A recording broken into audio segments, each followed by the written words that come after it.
Welcome everybody to another episode of Table Talks.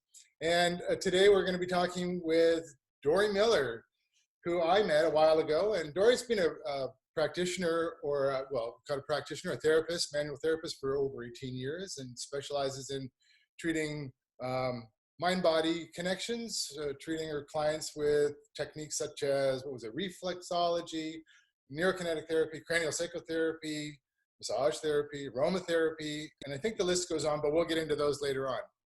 Is that about right?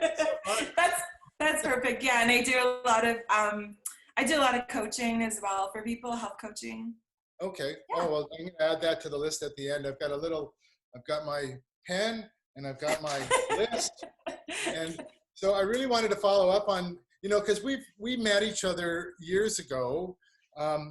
Which came first, the NKT community, or you showed up one day in my seminars and it's like, wow, that's who you are. And then we ended up having this really awesome connection. While I was talking, it was like we were having another conversation underneath the conversation without speaking. And Yeah. I've also, had you treat me for different things and with great success. And so, the variation of things really creates an intrigue. And I would like to share that with everybody else who will end up watching, or that's not watching already. So how did we meet? Well, I actually noticed you in the NKT community, like online, because you had these really awesome characters about the process of learning NKT, and that really lit me up because it was so accurate. Yeah. I get it. Oh, I don't get it. Yeah.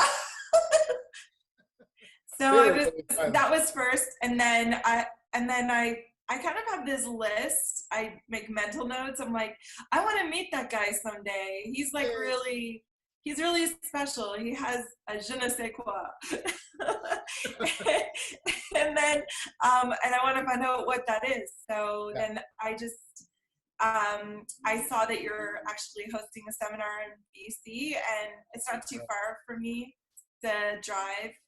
A little drive away, and then I showed up, and then we met, and then I was like, oh my goodness, he's way cooler. That was a pretty awesome weekend, though, wasn't it? It was amazing. It was so amazing. Yeah, I really love that, and I love your seminar. I love, truth be told, I never thought that it would be important to learn how to properly stretch. Yeah. I just thought it was really simple, but you actually showed us why it's so important to do that, and I used it in my practice with awesome success. So. Oh, I'm glad. Thanks for saying that. It was like that for me too when I first started learning, and the idea of being therapeutic stretching instead of just like getting a hammer on the head every time I stretched. Everything was so painful. So yeah, thanks for that, and thanks for reminding me. I would like to know a few details on how your journey into manual therapy. I don't think it was a straight line like most of us, but you're a squiggly line. Yeah, I'm a squiggly line, big time. So it started out with, I was really small, and actually in my heritage, we have like some Native background. And my great-grandmother is actually Métis, and so I think a lot of natural healing methods got passed down through her to my grandmother, and my grandmother was a big part of my life, and she would always, do really nice things and treat me with natural methods, and I had a lot of health issues as a child. And we always treated those with natural ways. So I was exposed to natural methods just from the time I was born, essentially. And then as time continued on, what happened was I ended up meeting a mentor, and she suggested massage therapy would be a great vocation for me. And that I was 18 at that point. And then after that, unfortunately, my mom got into a near fatal car crash, and that was really scary, but we found an amazing, unique therapist. She actually was in the countryside, so we'd go and drive out to this property, and she's now passed, but a lot of her methods were, she was self-taught, really intriguing. And I watched her treat my mom and help my mom recover from a really serious injury.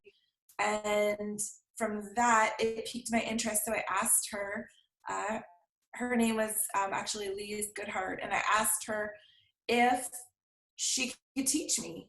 And she told me to go to school. And did you? And so I went to school, and then obviously I needed some formal training. Yeah. And I always had like a natural ability, just I didn't know what I was doing. Like if I would massage somebody's shoulder, I didn't really understand, but it would always help them. Yeah. So I just had that gift already, and I think that comes a lot from my heritage. And did you ever go yeah, back to and that therapist after you went to school? yeah, yeah. So just it was like it was a gift. I think it's a gift to me, and got passed down. And then at that point, when I started going to school, I went to this school, and I was really privileged. I worked with a lot of doctors from foreign countries that couldn't practice, and they were teaching. So there was a lot of really interesting methods that they were sharing with us. And one of my teachers worked on Olympic athletes. So I got just like a variety of training in my school, which I was really, really thankful for. I feel like still really close to a lot of those people in my heart. I haven't been in touch with a lot of them, but they gave me a good solid foundation. Yeah, good paving stones to your. Did you ever go back to the lady that told you to go to school? Yeah, I went to her and I asked her, I was like, okay, I went to school, and I said, so teach me. And she's like, okay, we'll go back and do more school. And so I was just like, okay, I guess I'm just gonna have to do my own path. Okay. Yeah. And I'm glad she did that, because it was really a turning point for me to explore and to do my own journey. And it opened up so many other opportunities for me. Yeah. I really resonated when you said, or it resonated with me when you said, I just felt like I had a natural gift, but for me, I just didn't have the confidence, because I didn't have any kind of, I felt like everything needed to be, based in academia or something, so when going to school and then taking itinerant courses with lots of different courses, it still struggled with my my confidence for hands-on and being able to be the conduit and not the pressure of being a helper healer. Did you said that you or just a minute ago you said I felt like I had this natural gift and an ability, which is easy to say to yourself, but now you're saying it out loud and to others. Did the schooling that you continue to have, did it continue to, oh man, I'm sorry, I need to stop her video. Did that schooling help you to sort of solidify that natural gift that you had? Yeah, I think it really developed my technique, and it really validated what my thoughts were in terms of being a natural health practitioner. Yeah. And it was a good opportunity for me to get more confidence and to get more experience, and just to have a structured system in which to work. Because after, when I had the structure and I had the knowledge and then I had the gift, it was like a great trio of, now I was fully equipped to actually practice. Nice. Yeah. So what was is there a timeline on that? How long did that take for you to feel like that kind of confidence to congeal like that, or has it? I think that what I like to speak to is, I think it's not a yes or no answer, because I feel like we ebb and we flow when it comes to our confidence and our methods and in our abilities. And I think that that's a constant shifting barometer, because I had obviously a measure of confidence to be able to get into the field. So yes, I was confident that I was going to be successful in those abilities. but having confidence in being able to treat every single case that I was presented with, I would say no. And I would say that that's where the challenge is, even to today. And some of us as practitioners, we got what I call like imposter syndrome. So it Yeah. doesn't matter if you've been working only for a few months or you've been working for many, many years. Sometimes we do call ourselves into question if we Hmm. made the right call, or if we, Yeah. did really help somebody. Yeah. And that is just a part of growth, and that's a part of maybe sometimes analyzing and saying, maybe I need to refer out, or maybe I need another tool, or maybe I just need Nice. Yeah. some self-care for myself because I'm a little off balance. Hmm. So it's a good indicator to check the engine light, so to speak. Yeah, that's a really good one, and it takes a while. You know, I think for me, I was so passionate about what I was learning and what I was able to apply on my clients. It took me a while to realize that there was a check engine light. Yeah. In fact, for me, just to be quite on, follow the path of honesty that we're sharing, it took about 5 or 6 years before I realized, oh, I've gone way too far, and I really fell apart. Of course, I figured it out. It took a while, but when I came back, I was that much better. But I was also, you know, significantly stronger. Was that a similar case for you, or did you kind of know already how to I decompress think, or how to you help know yourself? what? I think if you ask me, when did you finally feel like you hit your groove? Like you got it clicked in for you. Yeah, yeah. And for me, at that point, I think if I say, I want to say about 2 years, between 2 and 10 years.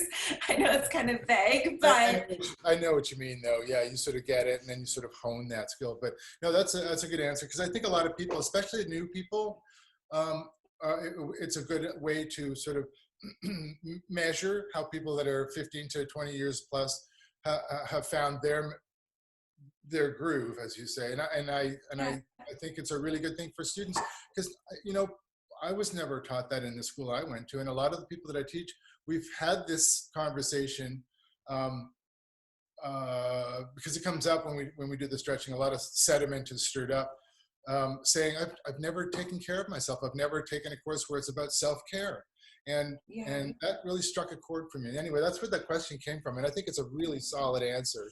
I'm just going to end up having to stop their video. I thought I had taken care of all this It's okay. yesterday and this It's morning, okay.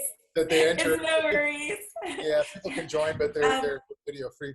Can I ask you? We were talking, but I was asking, or sort of doing a bit of a bio of all the technique. Well, some of the techniques, but what are your? Do you have like go-to techniques that you use, or maybe teachers that you yeah. took courses with? So I think what was really, there's been little nuggets along the way and of things that have actually been really, really helpful for me. And I feel like surrounding ourselves with people that are smarter than us and Mm-hmm. that are in alignment with us it's really key. Like, what are my core values, and then what kinds of things am I interested in helping, or Absolutely. what problems do I solve for Yeah. people, Yeah. and then finding those tools that align with that. So one of the things that really stood out to me was I had an opportunity in 2011 to go to actually Costa Rica and meet Eric Dalton and the gang and take some myoskeletal training, which was actually 8 days intensive. So it was really, really opened up my world. Mm-hmm. Before that, I just had my reflexology, my aromatherapy, my basic Swedish massage therapy. So I was pretty limited in what I understood and what I was comfortable treating. I mean, I always tried to help, but I didn't understand the mechanics of things as well. But that was a real shift for me. So I It always opened tell, you up. yeah, that just opened up to think outside the box. Like, it's not always how the textbook is saying it is. Very There's good. everybody's individual. So I'd say Eric Dalton, Myoskeletal was my first, oh my goodness, this is amazing. And then I got into NKT. Yeah. NKT was great because I learned a lot about manual muscle testing and Yeah. more about the nervous system. And then that just kind of opened up and bloomed from there. I had a mentor who practices a method that's not well known. So she actually showed me some myofascial release. Like it's myofascial unwinding is basically what it is, with some cranial sacral work. Nice. So there's just all these pieces of the puzzle and all these great practitioners that always seem to be around me and help me to see things different. And Yeah. so yeah, and then I read books, and I'm a research geek. Like any kind of illness, disease, or pathology, I always like to look it up and see Right. what's worked for it or what's the mechanism behind it, and try to figure it out. You know, I think what I'm going to do, I'm going to take a note from the list that we spoke about the other day, just so I can post at the end. I'll post, you know, all your top therapy seminars that we talk about here, Right. and your, like, your go-to books, so we don't take too much time. But you had a couple of books that you said I absolutely had. They're on my desk. They're not on a shelf. I use these all the time. Just about the fascial therapy. Did you watch the interview I did with Betsy Ann Barron? It was on my to-do list. Yeah. No, but I didn't mean to put you on the spot, but she's developed some. Well, now I think it's 3 levels. Even the beginning, the level 1 is it's an introduction to her, but it's not really entry-level stuff. And I think you would really enjoy, really sort of geek out with her, because she is a fascia geek, and you would have a great, hook up with her. I mean, I know that you know her through me, and I think you would gain a lot from her seminars. I have other questions. I'm just writing down. I got Eric Dalton, I got Betsy Ann Barron. Let me go forward into how you work in clinic, because we've had these conversations when we're in BC, and we had these sort of long, this fingers of discussions that could have gone, you know, if the lunch wasn't so long, we would have just kept on talking. I want to know, beyond the intake form that the confidential intake form of a client, how do you work? How do you assess what's really going on? Somebody's called you, they made the appointment, they showed up for the appointment. That for me is like a lot. I don't know how to quantify it, but it's a lot. And the second they walk in the door, I don't know where I go in my head, but something just stops. I'll see the intake form, go, something's not clicking. Something, no one can ever write down the whole thing, but where do you go? How do you have this other sense, and I want to know if you use that. Yeah, so I think this comes back to my school training where, I was told, be a human x-ray machine. So, observe, like, what are you observing? What are you picking up? So really use your skills of observation. Eric Dalton even said, when somebody is walking into your office space or your clinic space, try to be behind them and watch them walk to your space, your treatment space, if that's possible. So then you can see in their natural state, they don't know you're observing them, because most people get nervous when they know. Yeah. What is going on? What do you notice? Do you notice there's movement in the arms, there's equal movement in the hips, or where are the feet in space? How are they holding their posture? So that's like a lot of, observational skills. Yeah, and post-it notes to yourself. Yeah, so I'm taking notes. And then the second thing is when I'm watching them as we're talking, what is it that they're not telling me verbally? So, and then it's my job. Yeah. How do you do that? It's my job to actually be a good detective and find out how to draw out the missing piece in this puzzle, so to speak, so Yeah, then yeah. we can get to something that no one else has touched on. Hmm. Because I'm usually not the first person that they've seen. They've been through many practitioners. So I want to be able to give them some success and some wins. So for me to do that, my assessment in observation or visuals, um, and listening or finding out what they're not telling me, and then also really, really keenly listening to the words that they're using, the Yeah, stories they're telling, how they're telling the story. Those are all really important yeah. in my assessment. I guess there's another part. There's an underlying question, and it's that intuitive side of you that I really tapped into, and I felt so grateful that you'd walked into the room. It's like, here's somebody I can really anchor myself on. You know, I love Paul, and he's really been helpful, but there's this intuitive side of you that really I don't have words get in the way when we have those kind of conversations. So we have a different conversation without words. Are is that fair for me to say, or am I just making that shit up? Are Well, we having a conversation? no, I mean, we have to understand a lot of human interaction is nonverbal communication. Yeah, You know, there is a lot of body language and things that go into yeah, how we communicate with one another and how we make each other feel. You know, the way we hold ourselves, the way we present ourselves, that's a lot of information, and the brain is picking up yeah, on that and making determinations if this is a safe situation or not safe situation.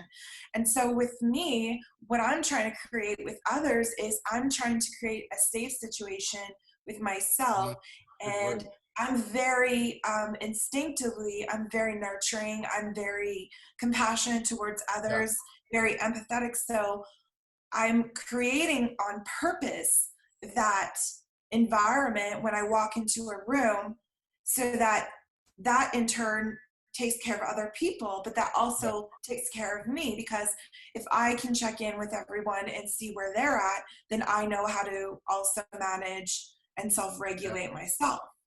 Is that something that is learned in school? Is that something that can be learned? That listening, that intuitive. I just need to shut up and let them I I don't think that that's tell me. something that that's taught in school. I think that, Is it you learnable? know, That intuitive thing is that because you're talking. I mean, the listening, creating a framework of safety. Well, building a relationship, really. Um, yeah, I didn't learn it at school. no, I mean, that took no. years to be. Do you think your intuitive skills, do you think those can be learned by any therapist? Is that something? Yeah, for sure. Like, it has to be, we have to be willing to do the work with ourselves first of all, so that we can get anywhere. I had a mentor who was a medical doctor who actually turned into a manual therapist. He has a Uh, pain clinic in Ohio, and I listened to him speaking. One thing that he said was really key. He said, heal yourself and heal your patients. cool. So, you know, if we're on this journey ourselves, and we're going to be a good tour guide for our clients, for our patients, depending on your vocation, then we have to know what that tour is. I cannot give you a tour in the Sahara Desert if I've never been to the Sahara Desert. Yeah, yeah, and the comfort of living in that space. I like that, building the framework of safety or building that relationship. No, I like that framework of safety. Just training that person to say the second they walk in or back in, I'm okay. I can say what I need to say here, and Yeah, and then I'm heard. I'm being. Imagine yeah, that. and that's the problem with a lot of natural practitioners. I don't Right. think that they they sometimes, and it's not on purpose, but sometimes we carry our own agendas, and so we project those agendas onto our clients, onto others, which is not very fair and respectful to their healing journeys. Yeah. So we need to learn those skills. It's really important to learn how to listen, And that's not something that's taught in school. And listening from a full perspective, you know, body language, nonverbal communication. What is my body doing when I'm with this person? You know, just how is my breathing? Is my breathing getting rapid? Am I excited? Am I smiling? Am I feeling like I am, you know, recoiling or wanting to punch forward and protect myself? These are little post-it notes to yourself about yourself, you're saying, because you don't want to be sort of robotic and static. So it's check-ins with myself and to what I'm getting with other people. And people call it intuitive, but I feel like if you've been through a lot of challenging circumstances in your life, your brain starts to train itself to know what is safe situations and what is non-safe situations. And some of that is knowledge. I mean, we wouldn't go to some neighborhoods at night because we know that that's not safe to do. So, you know, we have that basic knowledge. Yeah, you know jurisdictional lines for your so we know that there's certain things we shouldn't do or should do. There's certain ways to be appropriate, professional, you know, and knowing our boundaries and knowing how to listen properly. I think anyone can learn it, but I think that we have to be really open to doing work on ourselves and healing ourselves. Like that one day. Maybe you'll start that course for us. I've actually done a little course in the past about teaching people more on limbic, like how to recognize people going limbic in clinic, because they tell us it's out of our scope of practice, which we're not psychologists. However, if somebody starts crying on your table, how do you, or having a breakdown, how do you mitigate that so that you can bring them to a safe place, you know, within your scope? So I've learned a lot of that kind of stuff, and that we can be comforting to each other and encouraging to each other always. Yeah, it would be a good itinerant class to develop. I think it makes me want it sort of leads me to the next natural question, which would be, when you've gone through this sort of building a safe environment, what are the key elements to a successful, well, it doesn't have to be a successful treatment, but what are the key elements or the most important elements for you? You've said listening. I'm sure that transpires all the way through the session, not just the intake, but what are those? Well, environment's really important. So having like key things in the environment, I do a lot of research on how does the brain feel safe or not safe, and what are some things that do that. So in my office, we have a fish tank. It's my little pet project, but there's something that happens to our brains when we watch water and nature. It really calms us down right away. The scents in my office, the music that I choose. That's the aromatherapy that we refer to. Yeah. I'm going to ask you for references like the books that you talked about, and I'll add them to the post later. It's almost like an unfair question, like what are the most important elements? Because the whole thing's really... It's okay. But it's okay. When somebody is coming in, let's say they're in maybe acute from chronic, this ongoing pain, and they're really in trauma, how do I verbalize this? How do you teach your clients to kind of thrive despite this? And right.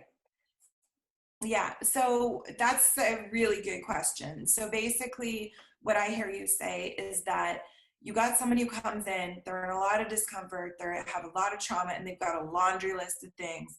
And where do I start with this person? Yeah, you know, and they've been everywhere, and most of the time they're very apprehensive. They're very sometimes skeptical, cynical, and they want help, but they're I've done all the right things, I've seen all the right people, and now I'm still, Yeah. Good luck. So, you know, basically what I do in that situation is the number one thing is we have to create rapport. Yeah.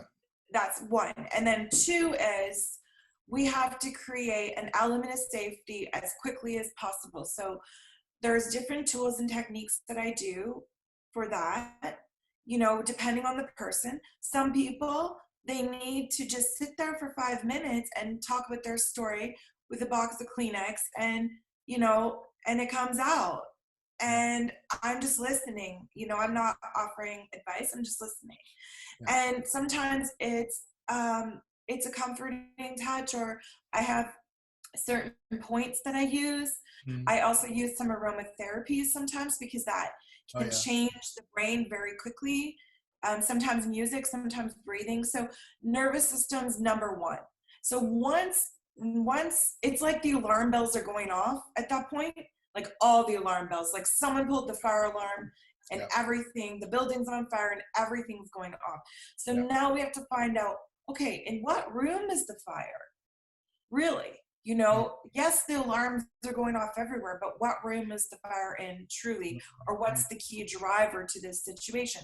So Yes. once we get those alarm bells to calm down, then the noise quiets and the pain of the situation that they're in and the discomfort. And then from there, we can actually discern, okay, this is where we need to go from here, and then create a plan and create an agreement. It's always important to empower others, to have an agreement with you that, you know, we're on this journey together. I want to partner with you into your journey of getting well or accomplishing your goals. Yeah. And then once we have that agreement and that person's accountable and that person's actually willing and committed to doing their work, Yeah. then, and to what level, then we have a way of creating a win for them. Yeah. That's key for you, eh? That creating a win. Like I heard all the things you were saying, and I just kept, the big pop up was we. It's like no one ever just receives a treatment from you. They are just fully, you want them to participate 100%. They're fully engaged. Is that right? I mean, you're educating them. You're creating the environment of safety by they're going, oh yeah, I get that. I understand why, you know, I haven't been able to. Yeah. So I want to we're not educated in school about our bodies and how they work. And, you know, we are in an environment where we go to a professional who tells us about our body, but I'm trying to empower others to learn about how that works and why. So maybe, you know, you're feeling this way. Well, what of our basics did we not cover today? Like, how did you sleep last night? Well, I didn't sleep good. Okay, so that's impairment. We're impaired when we don't sleep. Yeah. You know, what is my, like, did I have a nutritious meal today? No, I'm not a nutritionist, but did I have a nutritious meal today? No, I didn't. Okay, well, we know these are all basic things. The body needs food and it needs sleep and it needs fresh air and movement. It needs love. You know, where are we missing here? Yeah, and I know for myself, having been in, you know, long-term pain, that you kind of forget about, or I've found myself just sort of slowly slicing away the desire for self-care. It's like, you know, I just don't care. I'm in so much pain. All I can focus on is this pain, and anything you say is going to be seriously irritating. But now you're saying that, and I'm getting it, because you know, it's been 17, 18 years of practice myself of building that safe environment and really creating that win-win for your client. But you're doing it through education, not just building a safe environment, because then they can just say whatever they want. You're talking about, okay, we built safety. Here's how we're going to go forward. Are you willing? And then they got to pick it up and walk with it. And I'll meet you halfway, but, you know, meet me halfway. So I always tell them, you know, this is this is a health journey and I want to support you in it. Yeah. And what are you willing to do? What are you not willing to do? Yeah. And then go from there and educate them on their bodies. And, oh, I didn't know that it was important that I sleep, or I didn't Yeah. Or know that it was, yeah. I thought that was just for kids. yeah, or I didn't know that it was important that I maybe breathe a Yeah. deep breath or take some self-care, or that I find the help that I need, so we just basically work together to find out what is it that it is going to help you get forward where you've been spinning your wheels, and that maybe that's other practitioners that have to help, and that's okay. Yeah. Yeah. Yeah. You would just build that, whatever you're not trying to delete what someone else has said. You're just trying to accumulate their knowledge. It made you said something, and I forget what the words were, but it made me think that one of my smallest victories was one of my biggest learning or lessons, which was the person I was saying, kind of like the words we're using now. It's like, are you even willing to go with me on this? And she said, I'm willing to be willing. Yes. That's all I want. Yeah. That's a delayed yes. I'll go with that. It's like a 3-year-old kid. A no is just a delayed yes. So when she said, yeah, I'm hesitating, but I'm willing to be willing. It's like, oh, well, that's good enough for me. That's always a huge win. Yeah, it's a win. So we know we have to understand, where is my person that I'm trying to help at, because some of us, it's like learning to walk, right? Yeah. So some of us are already walking very well, but we don't maybe have the ability to run, or some of us don't even know how to crawl. Yeah, so we have to go back to that. Yeah, that's just as an analogy, right? So we have to know, okay, where am I and where are you, and how are we going to work together to get you forward? And what are the challenges? Like, what are your roadblocks? Some people tell me, you know what, I hate exercise. Like, I don't want to exercise. Yeah. I'm like, okay, so what about exercise do you not like? Well, I don't like getting up and doing something. I'm like, that's perfect. That's perfect. You know what we're going to do? We're going to do everything when you wake up in the morning and when you go to sleep at night, right from your bed. A lot of people, I start them from there because that feels safe for them. Nice. And, so that's a good point then. Once you've got that willingness, or the willingness to be willing, with your session time, everything that you've done now, it's 55 minutes of your hour. Do you issue correctives, or are you kind of pushing it at that point, or do you insist on that kind of participation? I mean, every person's different. So some people do really need correctives, and they're in a situation where, it's not a case of something needs to release. It's something needs to re-engage.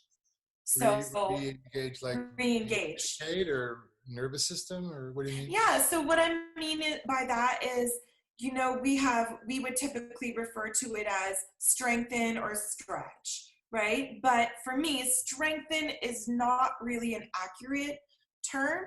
I want the brain to start to recognize that area of the body again, because a lot of times in injury, we have a protective mechanism where we shut down utilizing full to its full potential, I would say, that specific area. So now I want to help that person find that full potential as much as possible in that area. So we're looking for sometimes some deficits. So for example, let's just say that you're a weightlifter and you're doing weights, and one of your arms will not do a bicep curl. So what if I release that bicep muscle? Is that going to help that bicep curl? Most of my experience has shown me that no, it doesn't. Yeah. It doesn't. So it's not about that. So we have to find out, okay, how do we re-engage that part of the body and integrate it into everything.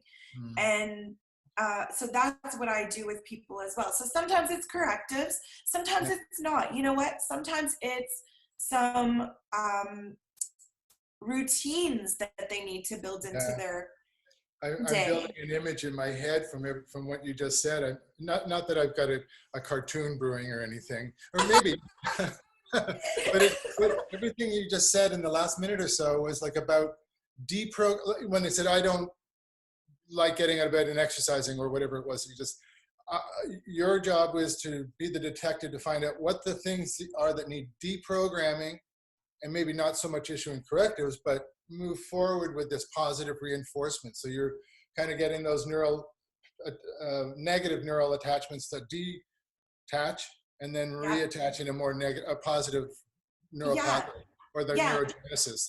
I love that. Ooh, I'm going to write that So, down. so I like to say it's like ants on a trail, right? Yeah. The brain loves easy. It's always going to go easy. So, Yep. you know, ants on the trail, like they always go down that trail. They know that trail very well. They know the food sources along the way. They know the dangers and everything along the way. And so it's easy. It's easy. They just go on that trail. And, you know, there might be, let's say, a very large rock in the road. And what they like to do is they just like to go like all around that rock, but there's a route next to it and it's actually straight and they wouldn't have to go around that rock. So that's what I'm helping people to do, is to develop that neuroplasticity, to develop new ways of doing things that are more beneficial to Yeah, us. I love it. That's such a great answer, and I feel like I'm getting caught up in the conversation part of the things that we always fall into. And I would like to go forward from the in clinic and client correctives and compliance and how you build those relationships. And I'm sure people that are watching, and the people that will eventually watch again on Facebook, will probably want to connect with you, and we'll put all those links up there. But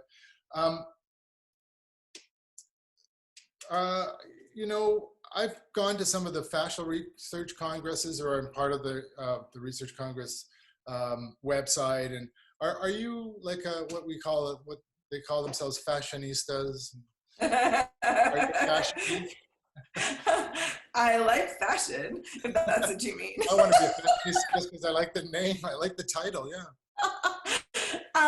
Okay, so Like that, I the have, importance of it in your treatments. Yeah. yeah, so I understand about fascia. I haven't gone to any congresses and things like that, but I have, seen some work online by some of the greats, and I think one of them was, oh, I hope I pronounce his name right. Gil I think Hedley. it's Gil Hedley, yeah. Yeah.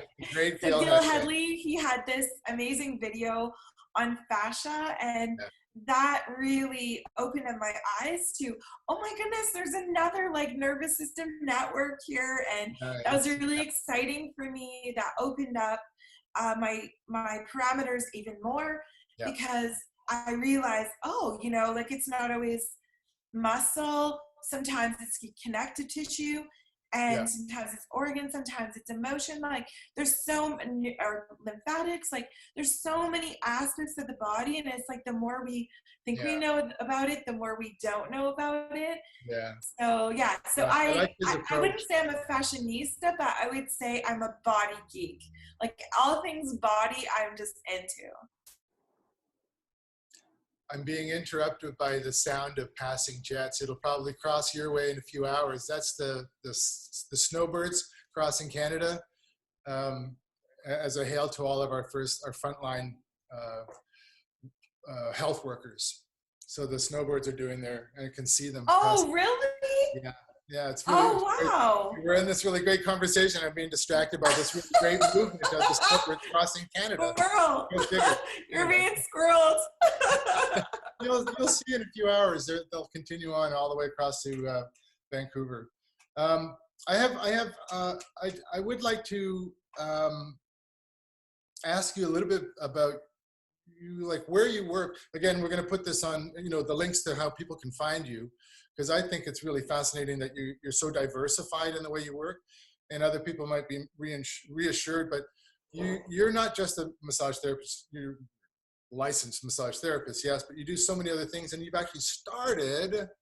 I should I have started written as this a down, but I forget. reflexologist, What did you say? actually. What's that? I started as a reflexologist, aromatherapist. That was my Right. start. Yeah, and now, but recently you've started. Oh, I started doing Building. more like health coaching and more like into functional medicine. I'm working with a functional medicine That's doctor. what it We was. Functional collaborate, and I medicine. also work with a herbalist as to help my clients. So I do a lot of outsourcing when it comes to that, and I have access to different medical professionals and things like that that I've helped my clients with.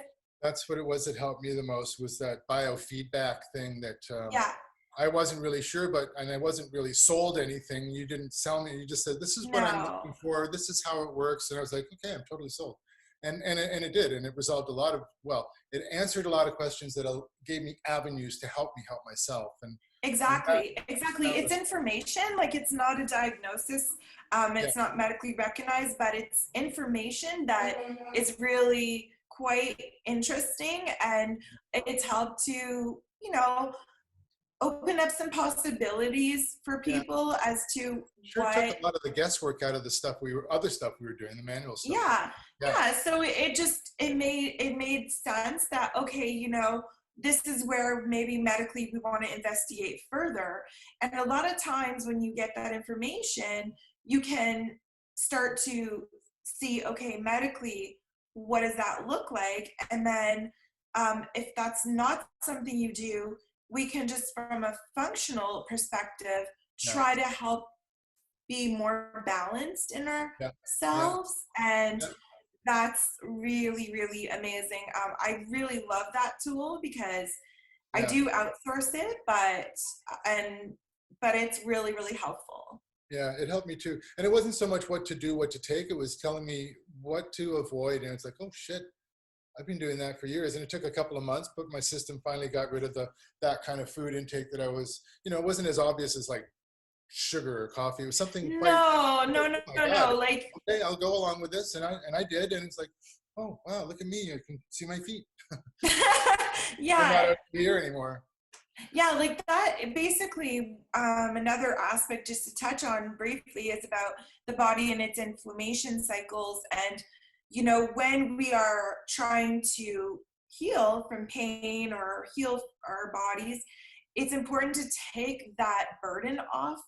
Yeah. So sometimes it can be something that's healthy, we think, but Mhm. actually it's not. Yeah. And when we take that burden off the system, it allows the body to use that energy to focus on where we really needed to focus. Yeah, and I think what was really helpful for me, it wasn't just helpful, it was educational because it made me realize I'm really stuck in a little pipeline of information that I think is right. And it took a little bit of the ego out of it, and also took a little bit of fear out of the learning of something new. And I will there's a link for that. I mean, sorry, there's a website for that. Which, Yeah, she has a website that you can go to and go and use her services, like no yeah. problem. And then what I do is I collaborate on the But cases. you guys So really like, yeah, so I yeah, help her also. Like we do it together, and um, and now I have also another yeah. person that is doing functional medicine that we're doing some Oh, work together nice. too.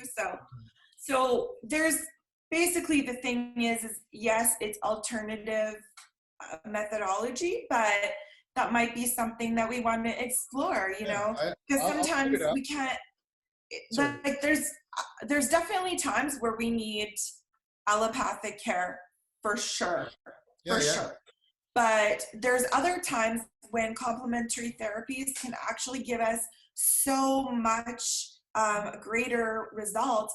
And I feel like when things merge together and we become using every kind of tool in a yeah, holistic way, that's when we get great results. yeah. Well, you just said the word complementary, and I agree with that. And we'll put the link out there. I mean, I tried it on for size, and it worked for me.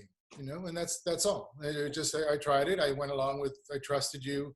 We built that relationship in class one day, but then we also built a different therapeutic relationship where I was like, okay, I trust you, and I hear what you're saying. I hear what I'm saying. I think that's the problem. And then you sort of gave this, it wasn't a huge document, but it was a very comprehensive document. And it's like, yep, this totally makes sense. And I really have to rethink what I think about food. I really need to rethink what I think about supplements. I really need to, dot, dot, dot. And it was very Yeah. helpful. And I'd like Yeah, people to know about it. They can lots of try to help us. people. Yeah, and lots of people they do things that they feel is good, Yeah, but the definition of crazy is doing the same thing over and over again and expecting the same result. yeah, So I try to do something different with people, and I was helped. The reason why I chose that is because I was helped a lot by it too. So, that when it works for me, and this is, I have a true belief, when it works for me and I've tried it, then, and I know it's valid, then I have confidence in giving that to other people. I yeah, don't feel it's fair for me to refer somebody somewhere when I don't even know yeah. what that's about, really. Yeah, I have a very strong personal rule about that too. I agree with that. I feel like I'm running out of time. We've got like 3 minutes left, and I don't want to truncate all the other information because we will put it up, in link form. Can I ask you to wrap things up? If you can share like a golden rule or pearl of wisdom that you would offer therapists, old or new, or students, or Okay. manual therapy clinic owners. Yeah. So first of all, the first thing is that always treat other people how you want to be treated or better. And that's really, really important. And then the other thing is be curious and be humble. Always don't be the smartest person in the room ever. Be curious and be like almost like how a child is. A child's very open, very curious, very innocent about things. And I think we need to do that, to be open to learning and open to helping. And the other pearl is that, okay, it's important to understand what our core values are and be in alignment with those core values and work with people that have those same core values. Yeah. So not just necessarily smarter than you, but core values, and sort of spiral out from there. And yeah. So if somebody is very, like, I'm very heart-centered and I really love people, and everything for me, like if one of my core values is love, like love of everything. So I need to work with people that want that, to learn that, or who are that. Yeah. And who are coming from that place. And that's why I really enjoy my practice. So that's, be happy with what you're doing and really be in line with your core values, and take time for yourself always. And and that's really, and just take care. Just take care. Yeah, that's good. I like that. I like the humility, being humble, and being childlike. Maybe childish is once in a while, but playing is good. Playing is good, but there's a time and place for everything. Yeah, I think it's a great message, and I'm sure people are going to want to know. And I don't know if that popped up. The chat room just popped up for you, but Jill Huber said that she just loved that comment about being humble and building a circle of support that's like-minded and stuff. So when you said it anyway, it popped up, and I think you guys will probably end up communicating at some point. Yeah, I like Jill. I've seen her online. Betsy and Baron, I've seen around online too. A lot of these people, it's kind of interesting. I've seen them online, like Robert Libby and stuff, and they're all very, very interesting people. So good really on you for getting all the cool kids in the house. Yeah, and now you're gonna have to get some sort of a jean jacket or a cowboy hat so you can be one of the cool people. It's like so nice to Yeah. talk to you. Yeah, you too. I really appreciate you taking the time to share with us. You know, the more we do this and the more people are really authentic and honest like you've been today, the more this is starting to gain traction. I didn't really plan it to do anything other than connect people across Canada and the world to find out more about what's going on in our world and who's really in it, rather than just going to the top seminars, you know. And people are starting to really, they want to know who you are. They want to know who Betsy is. They want to know who Doug Alexander is, and who Rob Libby is. And I love sharing that. So I really appreciate you taking the time to do this with me today. Thanks, everybody. Talk to you soon. Table Talks. Bye. Bye.